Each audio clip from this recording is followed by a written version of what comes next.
aujourd'hui je suis là avec Rachel de la chaîne Rachel Martineau et on a décidé de vous faire deux petites vidéos en partenariat. Donc on va commencer avec la première partie qui est sur ma chaîne et la deuxième partie sera sur sa chaîne. Donc on va mutuellement se poser des questions pour un petit peu répondre à certaines questions que vous-même vous devez vous poser. En plus de ça, c'est assez sympa parce que vu qu'on habite toutes les deux aux États-Unis mais qu'on a vécu une partie de notre vie aussi en France et qu'on est toutes les deux amoureuses des deux pays et de la langue française et américaine, je pense que c'est assez intéressant d'avoir les opinions donc de deux personnes différentes avec les cultures un peu différentes sur le même sujet en fait. Donc c'était l'idée de Rachel et donc voilà, Rachel, tu peux dire bonjour à mes abonnés? Ouais, donc bonjour à tous, moi je suis Rachel de la chaîne Rachel Martineau et je suis tellement heureuse d'être ici avec Sandrea. Sandrea, je te suis depuis très longtemps et tu es un peu un modèle pour moi, vous qui tu es une expat, donc pour moi ça me fait trop plaisir. Donc merci de m'avoir invitée sur ta chaîne et bonjour à tous. De rien, elle a un accent trop mignon, n'est-ce pas? Donc on va commencer avec la première question et c'est moi qui va la poser à Rachel. Et donc on va se poser 4 ou 5 questions sur cette vidéo et les autres questions seront sur la chaîne de Rachel. Et cette vidéo sera postée aussi aujourd'hui en même temps que celle-ci. Donc oui. La première question que je vais poser à Rachel c'est: est-ce que tu aimes le plus, donc qu'est-ce que tu aimes le plus, le mode de vie français ou le mode de vie américain? Et qu'est-ce qui est mieux par rapport donc France ou aux États-Unis? Donc une super question et j'avais assez pensé à cette question milliards de fois.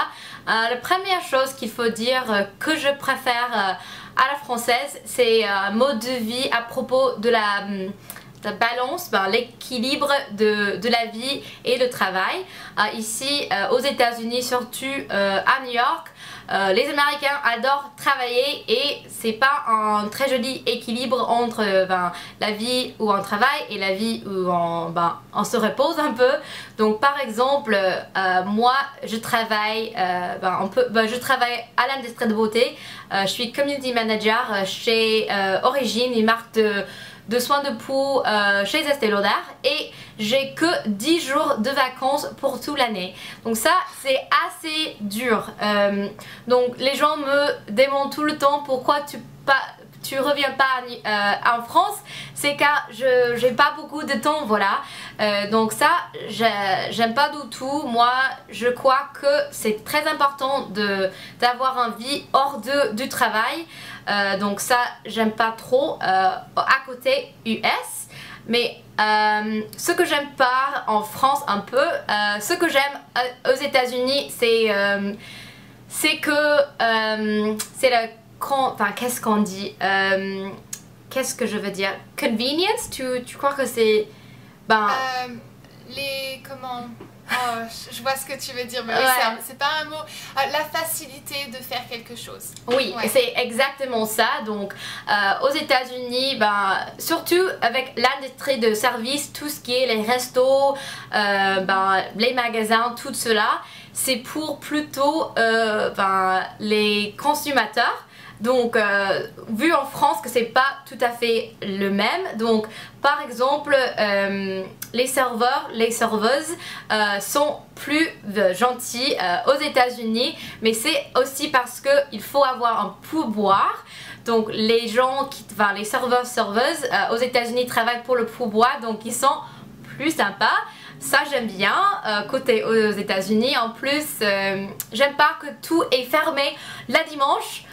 En France, oh, ça j'aime pas du tout. Je me souviens que quand j'étais à Angers, ça c'est où j'ai habité en France, les dimanches, il n'y a rien à faire, j'ai rien à manger parce que je suis pas je pense pas vraiment à faire du shopping pour plusieurs jours. Donc ça c'est des différences je crois de mode de vie. Il y a des trucs que je préfère côté français et côté américain aussi.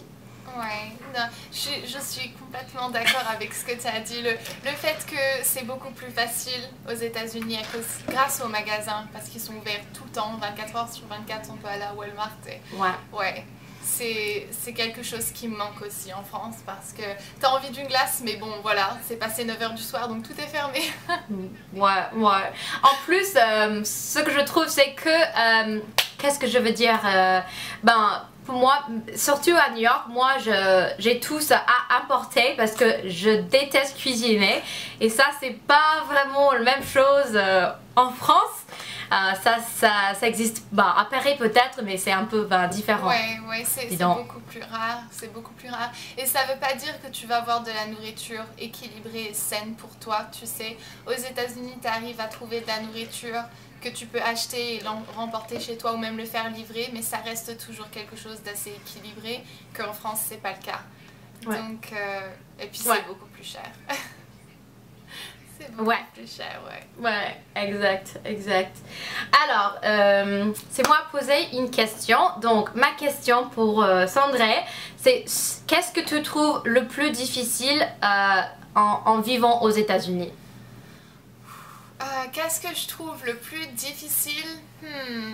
Question assez dure. En fait, le fait que le mode de vie est complètement différent, tout est différent, je veux dire, le système des hôpitaux, le système de l'assurance, tout est complètement différent. Rien que pour acheter une voiture, c'est complètement différent. Donc, je pense que ça peut être un facteur et ça peut être quelque chose qui fait que la vie peut être difficile pour moi, juste parce que j'ai pas l'habitude de ce fonctionnement-là. Mais je vais dire, la chose qui me touche le plus, c'est la circulation aux États-Unis. Les routes et comment c'est juste tellement intense. Il y a 4 voies, tu sors et c'est partout comme ça. C'est très rare que tu as une simple route avec juste une voie. Donc je pense que c'est la chose la plus dure parce que bon, je viens quand même d'une région en France qui n'est pas très très grande. Alors, ma prochaine question pour Rachel, ça va être donc, as-tu une préférence pour un des 2 pays?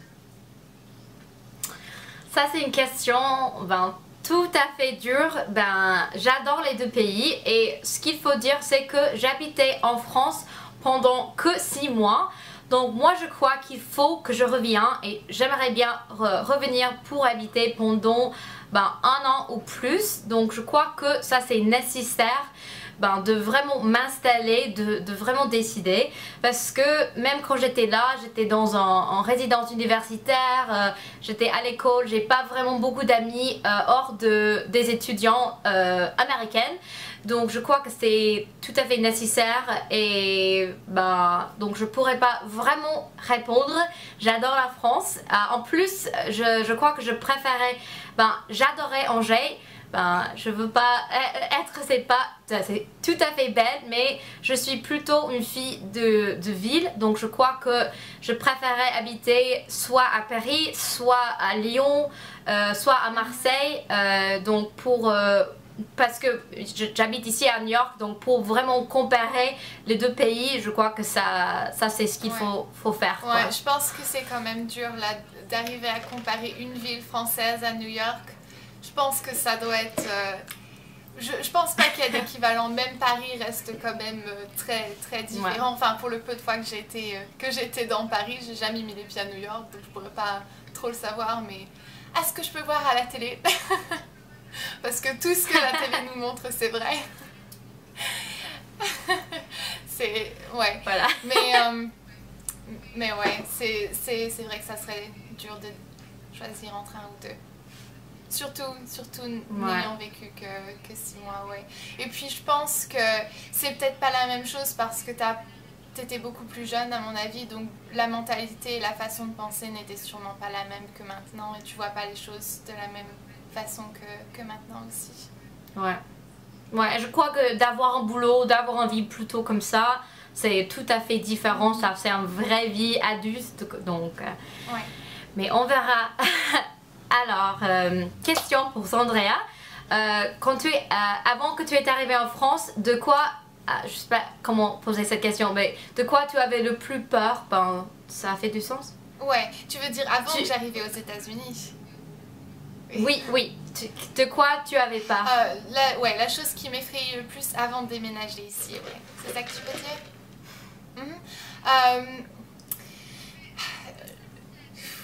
C'est pas facile à dire parce qu'en fait, lorsque j'ai déménagé aux États-Unis, j'ai déménagé pour me marier avec mon mari, donc il y avait ça en jeu aussi qui fait que t'es beaucoup plus nerveuse parce que non seulement tu changes de pays, mais en plus de ça, tu te maries avec quelqu'un où tu vas vivre avec cette personne-là. Je pense que ça, c'était quand même quelque chose d'assez effrayant parce que j'ai dû quitter mes parents, donc je pense que c'est la chose la plus effrayante. Ça et le fait que vu que je suis arrivée avec un visa, ça voulait dire que je ne pouvais pas repartir. Lorsque j'arrive, je suis là, il faut que je reste jusqu'à temps que mes papiers sont finalisés. Donc du coup, pour l'instant, je suis un peu bloquée ici et je pense que c'est ça le truc le plus effrayant. Mais honnêtement, je pense que je suis partie sans réellement réfléchir à 2 fois.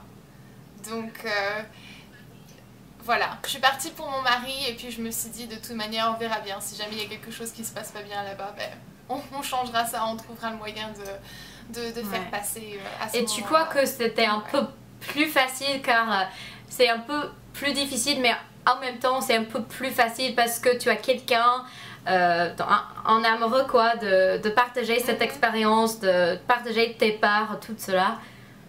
Ouais, moi je pense que j'aurais énormément de difficultés de partir pour aller à l'université aux États-Unis sans avoir quelqu'un. J'ai eu l'occasion et j'y ai réfléchi plusieurs fois et je ne l'ai jamais fait. Donc je pense que voilà, il me fallait vraiment une raison un peu plus importante que juste vivre aux États-Unis ou aller à l'école aux États-Unis. Ouais. Je comprends. Ouais.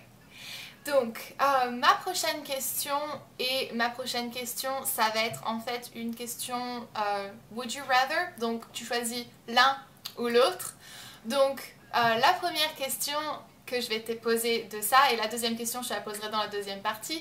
Donc, c'est préfères-tu parler ou préférerais-tu parler que le français ou que l'anglais?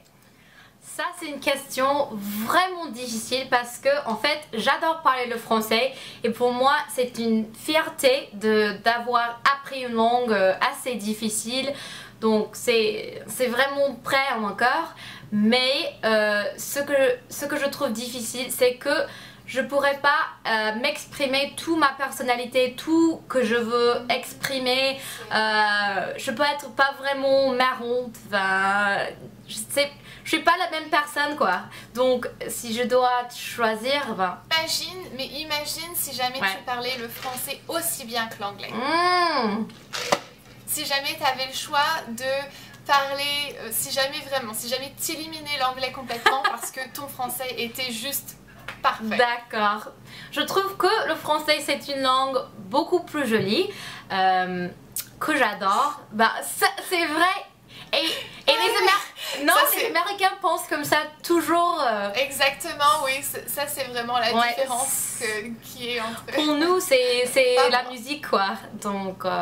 Mais je crois que quand même je choisis l'anglais parce que c'est ma langue maternelle, donc voilà. Question très difficile Andrea, tu me tues. Est-ce que tu veux poser une question de plus ou est-ce qu'on s'arrête pour lancer la partie 2 qui sera sur ta chaîne? Comme tu veux, ça fait assez long donc peut-être on passera à ma chaîne pour voir les questions ensuite. D'accord, et ben voilà. Eh bien, chers auditeurs de ma chaîne, si jamais vous voulez savoir, donc connaître les réponses et aussi les questions des questions qu'on va poser Rachel et moi pour l'une et l'autre, vous pouvez passer donc sur la chaîne de Rachel et sur sa vidéo, le lien sera dans la partie plus d'informations. Et donc voilà, on vous fait plein de bisous et on vous verra à ce moment-là. Bye!